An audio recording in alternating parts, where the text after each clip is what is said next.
Well, hey there. You've stumbled upon the intersection of internet quandaries and psychological insight. Welcome to Veritas Views on AITA, where the quirks of the internet meet the expertise of Veritas Psychology Partners. Thanks for joining us. I'm your host, Mike McBride. I'm joined by our dynamic duo of psychologists. Hi, I'm Dr. Gayle MacBride, and I don't know what to say other than I am joined by one of the finest psychologists I've ever had the privilege to work with, Dr. Daniel Kessler. I was going to say that. Aw. No, that I was one of the finest psychologists I've had to work with. It's all right. I'm the second best in the office. I get it. No. I often tell people when referring them to you, because we do a lot of cross referral in our business, not because we're trying to like drum up business within the practice per se, but if you come in for individual therapy and then you need couples therapy, or you come in for couples therapy and then you need individual therapy, one of the great things about a group practice is those practitioners have an easy opportunity to have conversations that will help bolster the therapeutic process. And so we do refer to one another. And sometimes people refer to us because they know that one person needs individual and the couple also needs to be seen. They know that we'll have that advantage.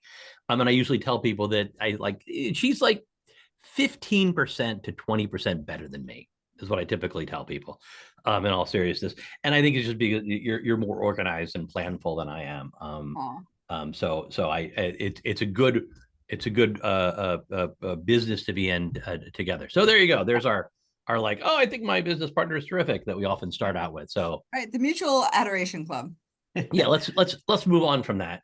And Michael, you've got something for us this week, don't you? I do. As always, I find something interesting for you. And for anyone who's new to us out there, if you don't know what Am I the Asshole is, in short, someone's going to post a scenario, which I've gone out there and I found, and they've asked the reader, who is the asshole here? And that's what hopefully Dr. Kessler and Dr. MacBride will help us determine.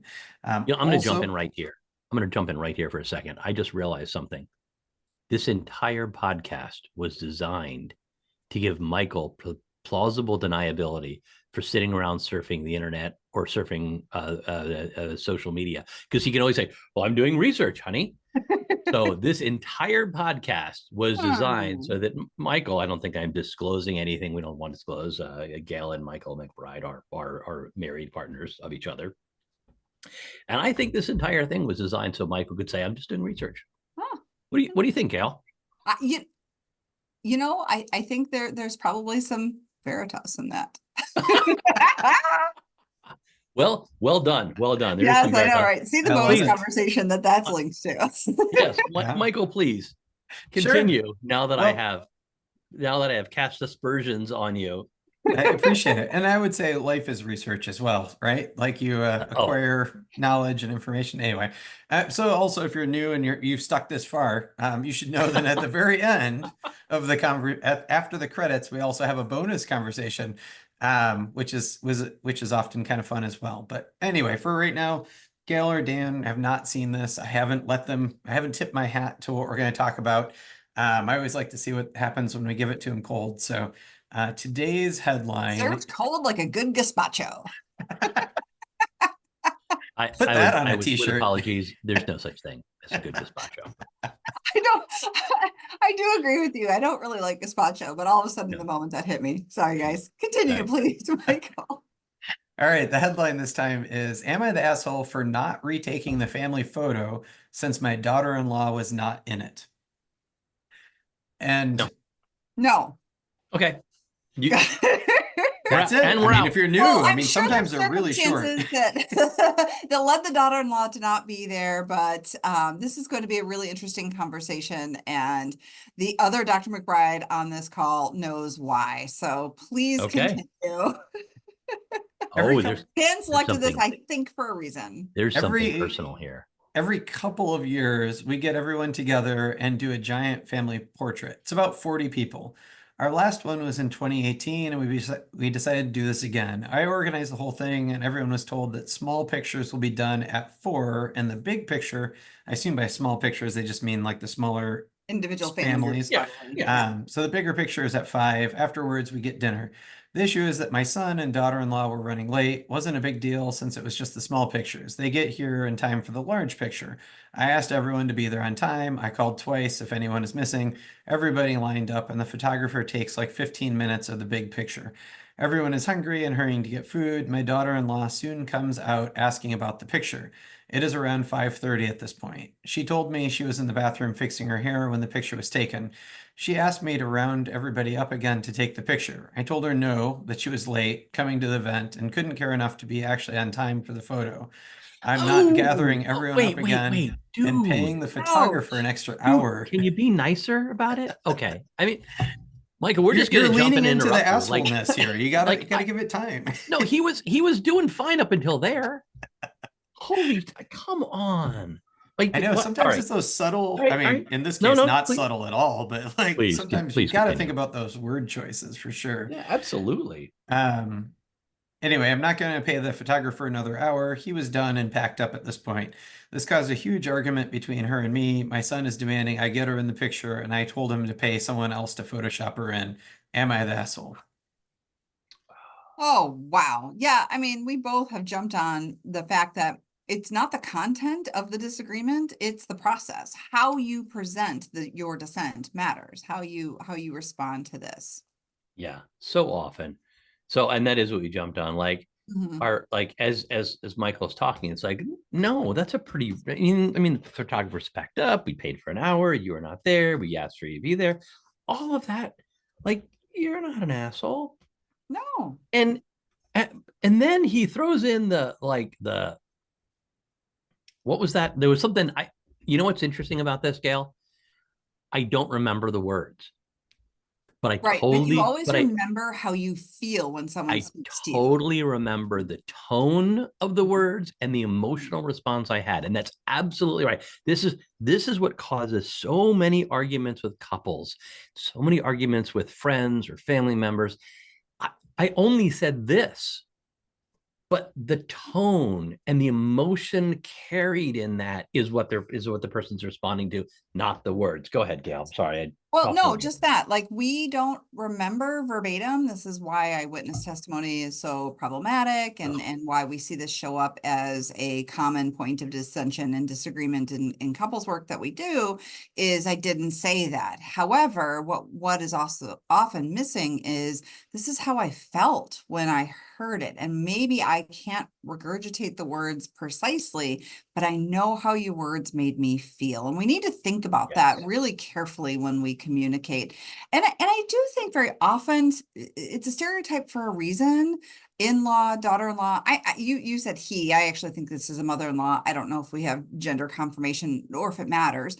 But this parent-in-law, daughter-in-law dynamic can be difficult and dicey at times. And so I think it is probably wisest to proceed with direct and caring feedback, but being very thoughtful about how you couch this, right? Because of that in-law relationship. Michael has his hand. Michael's raising his hand. I was just gonna say the thing that made everybody cringe, myself included, as I was reading it, was she was late coming to the event and couldn't care enough to actually be on time for the photograph. Oh, is that what it was? Yes. Right. So we've now offered the daughter-in-law an accusation, and we assume that we know her mindset, that she couldn't care enough. Clearly she cared enough. She wanted to do her hair. She wanted to look nice. What she failed to do well is be on time and fit those activities within the required time frame. I need you to be here by 5 o'clock for the big group picture. So we've hit upon one really important interpersonal issue here, that people remember how you make them feel more than they remember the words you use. And we'll hit upon a second one now. Assume positive intent. Like this parent-in-law, whoever it is, assumed she couldn't be bothered to be here on time. What a negative assumption. What a harsh negative assumption. Gayle, go ahead and jump in here. Well, I mean, this parent-in-law is riding the four horsemen, just like roughshod through this family event, right? I mean, that's for me, this Shout is out to Gottman. Where's my not out to the Gottmans. Yep. Absolutely. It's a find my place Gottman where we start, I think, when we work with couples very often, or at Yep. least I do, is let me introduce you to the four horsemen. There are a number of animals that we talk about in therapy, and the four horsemen we start with because they really have, once you start catching them and identifying them and inserting the antidotes, you start having more gentle, more productive conversation almost immediately. It's like, it's one of the highest yield kind of educational things that we can offer couples. And Right. so in this parent-in-law communication, we have criticism and contempt. And criticism and contempt often ride together, and often then you get a response of defensiveness. So now we've got 3 of the 4. We're just missing stonewalling, which I can see the daughter flipping that beautifully, or daughter-in-law flipping that beautifully done hair and walking away and going, fine, I'm not doing this. I'm not talking to you. Right. And bam, you've got 4 horsemen right there. Right. We will put, and when I say we, I mean Michael. We will put in the show notes a link to our own handout on Gottman's Four Horsemen. I said Michael just writing it down. And to be clear, we always nod to the Gottmans because they are the ones who developed this information. We have distilled it and used it over time and added our own examples. Right. But absolutely credit where credit is due. This is historically a Gottman.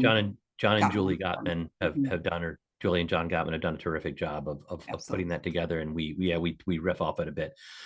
But those two, like, assuming positive intent here, using soft startups instead of harsh startups, having a positive words, like yeah, I could totally see the situation where the parent-in-law is like, gosh, I am so sorry that we can't include you.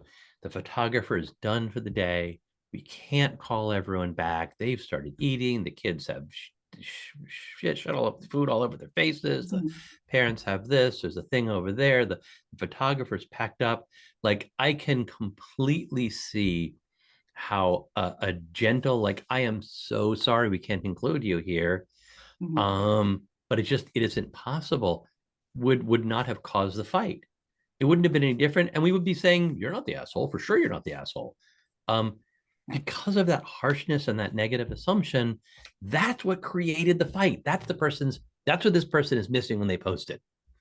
It's not, am I the asshole for not including my daughter-in-law? It's, am I the asshole for being mean to her? I disagree a little bit with you in the sense of, I don't think we know that that's the totality of the daughter-in-law's ire here. Certainly it is some significant portion, but I also think that sometimes daughter-in-laws feel, again, that tenuousness in the relationship. And am I important enough to include in your photo? Am I the one being not included? And because these photos are taken not just for your immediate family, but to share with the family at large.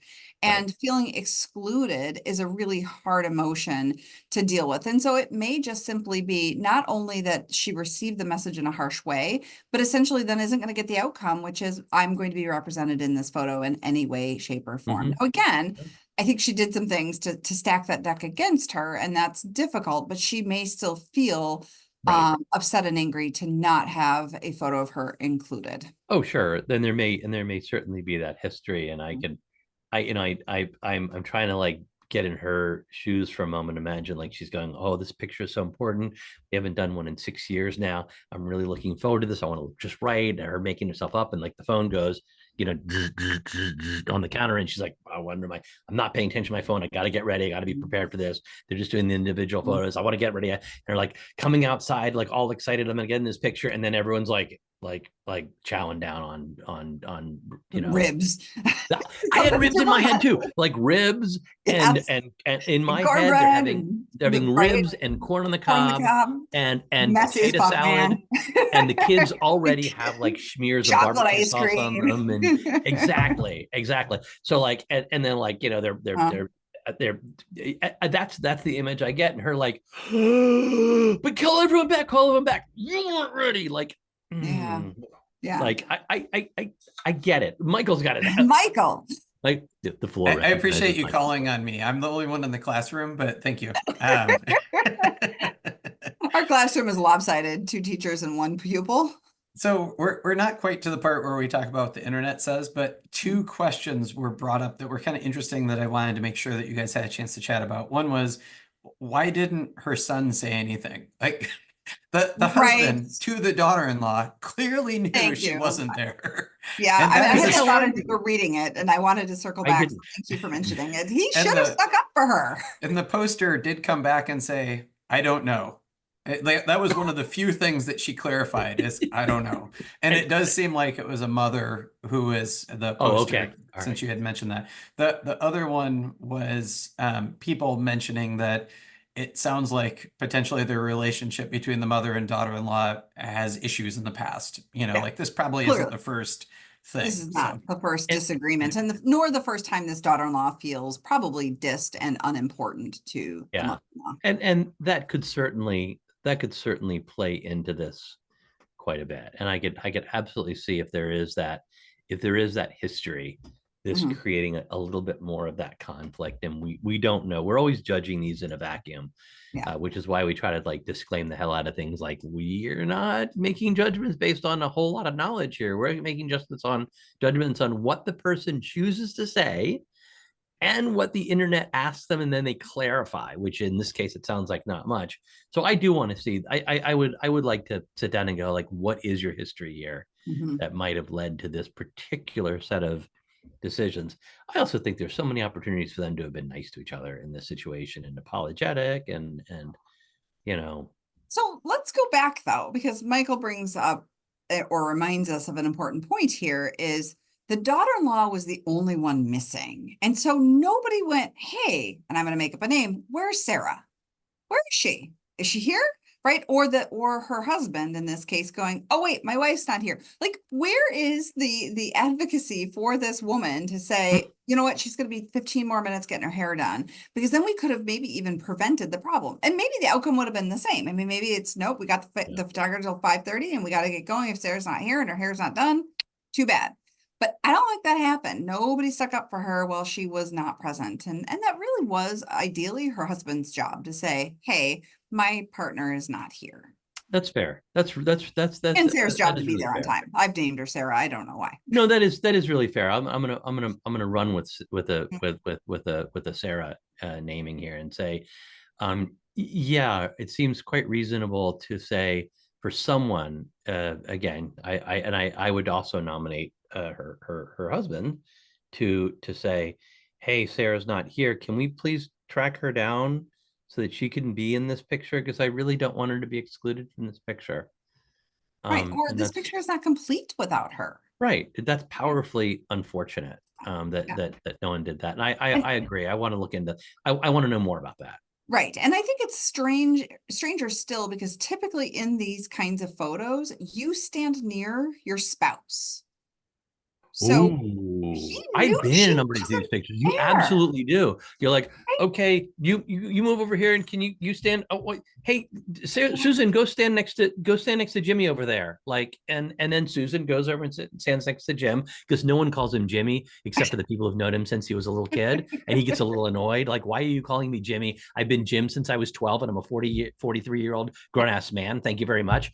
But they go, hey, go stand next to Jimmy, and Susan like rolls her eyes a little bit and goes stands next to her husband Jim. And where is Jim in this? And where is everyone going, hey, Susan's not here to stand next to Jimmy? And one almost thinks of Home Alone, right? Although less chaos, because there's not multiple vehicles.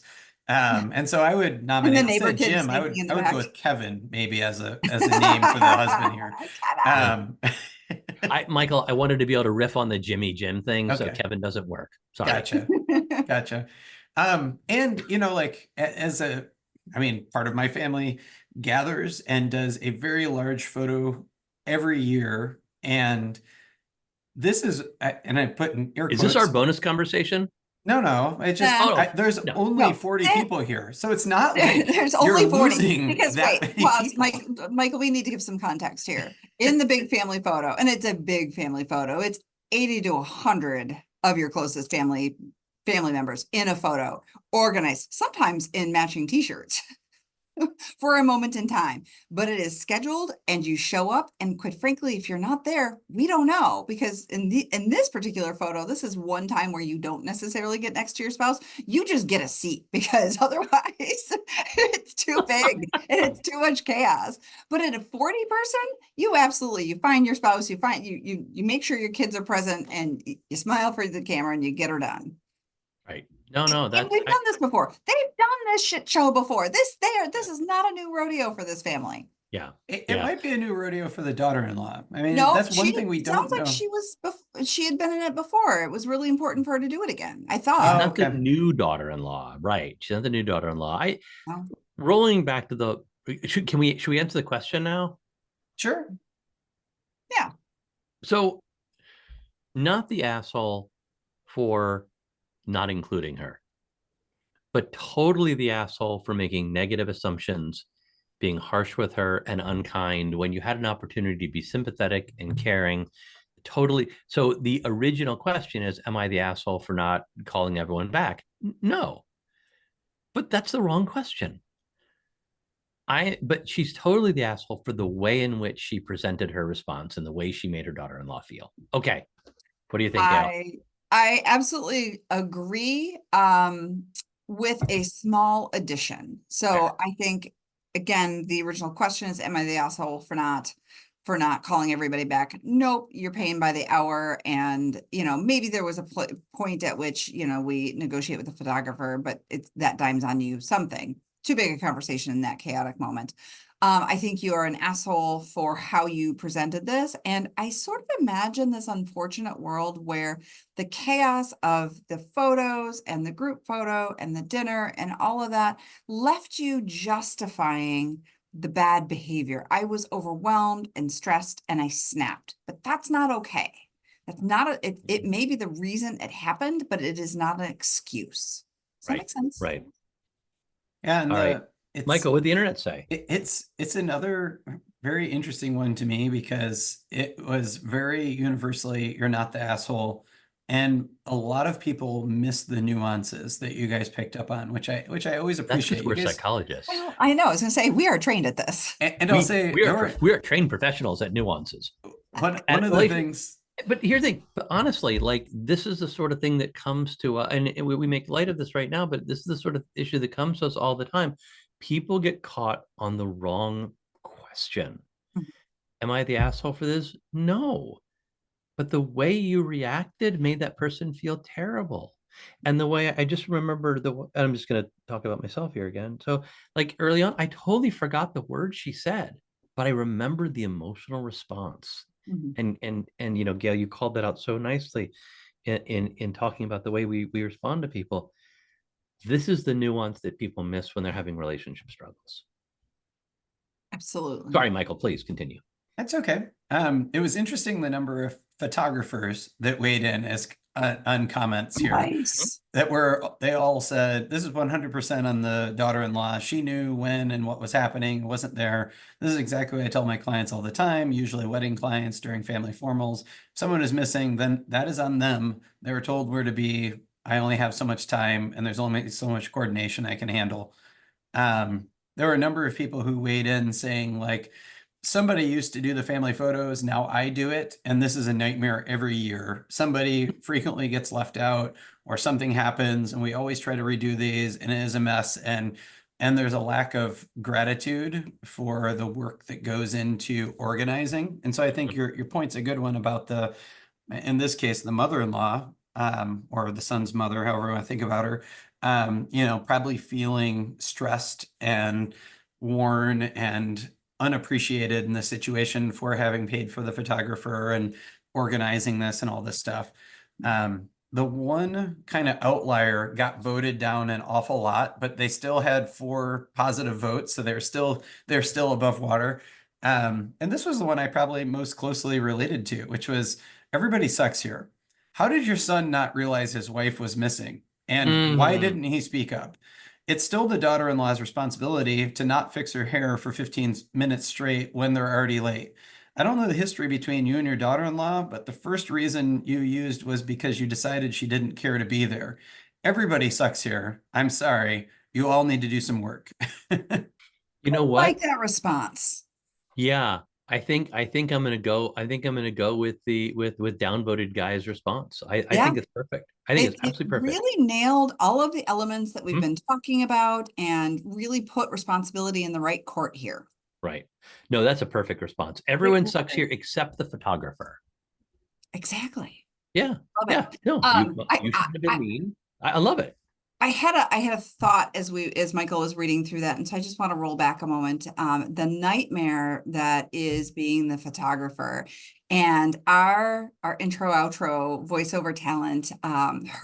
She's a family member for us, and her mother for years when I joined the family was that person who coordinated 16 different cameras to take this massive picture of this family. And I remember the year she's like, you know what? I'm just done. It's too stressful. And so, Corey, for all of the family photos that you took for all of those years, I just want to say shout out and say thank you. Absolutely. And I'll say, I have not been in all those family photos, despite the fact that I was there. I mean, sometimes I was young and stupid and wandering off, and other times I was a teenager and angsty and didn't want to be part of it. And Yeah. sometimes you just missed it because you're a parent and you're busy with your kid and oops, sorry, Yeah. and that's just the reality of what happens. You can't be in every photo all the time. And every No, year there's someone running across the grass and like sliding into home at the no, very I last really, minute. I really like that everyone sucks here response. Yeah, I it's think awesome. that's the perfect response to Mhm. this, and for all the reasons cited. So, shout out to downvoted guy for getting it right, even though the internet shit on him for getting it right. Um, um, Wonderful. Yeah. Well, thank you both again for another riveting debate and a glimpse into the collective conscience of the internet forums. Remember, morality is often shades of gray and not just black or white. I often make a comment about how truth is stranger than fiction, but this isn't strange. This is really common, and we've all experienced some version of this. This is just a human place to be, and let's just be kind to each other. That's beautifully said. Really, really, this is, and I often comment about this, like so many of our interpersonal conflicts could be resolved by a really nice conversation and a caring conversation. And this is an opportunity missed. So bummer there. But Yeah. and now stick around for our bonus conversation. Or is that something Michael's supposed to say? I never remember these things. Please follow and share Veritas Views on any of the podcast platforms with your neighbors and friends. And like Dan said, stick around for that bonus conversation. I'm not sure what it'll be, but see you on the other side of the credits and we'll find out. You can follow Dr. Dan Kessler at Dr. Dan Kessler and Dr. Gayle MacBride at Dr. G. MacBride. Oh, and you can find them both at veritaspp.com. Credits. Tickling the Ivories, Matthew Reddington. Art, production, and design, bringing this show together with flair and finesse, Michelle Love. Recording and editing, turning chaos into something worth sharing, Michael MacBride. Intro, outro, I'm Kelly Buttrick, a VO talent who just happens to be Dr. MacBride's cousin. Cats, CJ, Linus, Sadie, and Griffin. Hosting by whomever lost the coin flip. Interruptions by all their children.